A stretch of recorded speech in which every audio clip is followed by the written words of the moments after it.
من الشيطان الرجيم.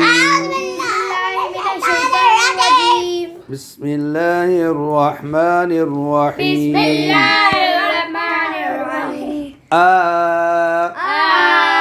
با تا سا.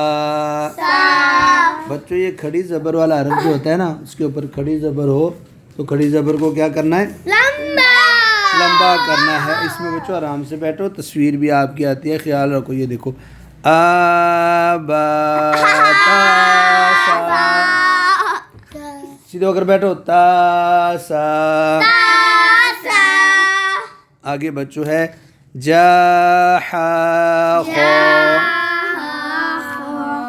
آگے آتا ہے دا زا را. بیٹھو. آگے بچوں آتا ہے سا شا. اور سا ہے پہلے. آگے آتا ہے سو دو. آرام سے بیٹھو. آگے آتا ہے تو زو. آگے آتا ہے آ غو. آگے آئے گا، آپ نہیں اونچا پڑھے جی، فا او کاف باریک کا. لام آگے نا. آگے واہ یا.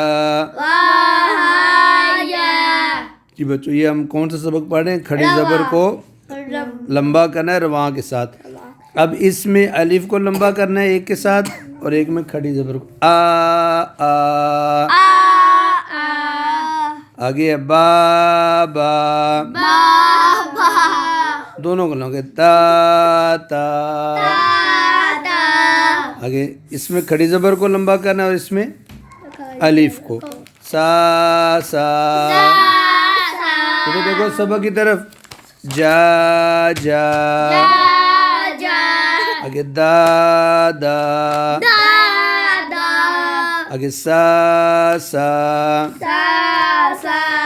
آگے عین آ آ. آگے کا کا.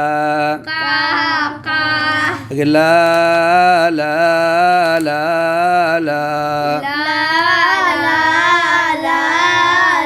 یہ بچوں یہ بھی لام زبر الف لا، اور یہ جو ایسے ہوتا ہے نا پورا گول کر کے نیچے سے، یہ بھی ایسے بھی لا لا. اس کو آپ نے نیچے ہا نہیں سمجھنا، یہ لام اور الف ہوتا ہے.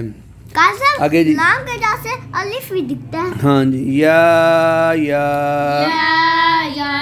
اب فرق یہ ہے کہ جو الف ہوتا ہے نا وہ اس طرح جڑتا نہیں ہے، اور جو لام ہوتا ہے نا وہ ادھر بھی جڑ جاتا ہے، اور جو الف ہوتا ہے نا الف وہ ادھر تو جڑ جاتا ہے لیکن ادھر نہیں جڑتا. یہ ایک نشانی ہے اس کی. یہ جو اوپر سے ہے نا، یہ اوپر سے لام اور الف ایک جیسے لگتے ہیں. ٹھیک ہے بچوں، تو یہ سبق تھا کھڑی زبر کو ہم نے کیا کرنا ہے؟ لمبا. اور الف کو بھی لمبا کرنا ہے.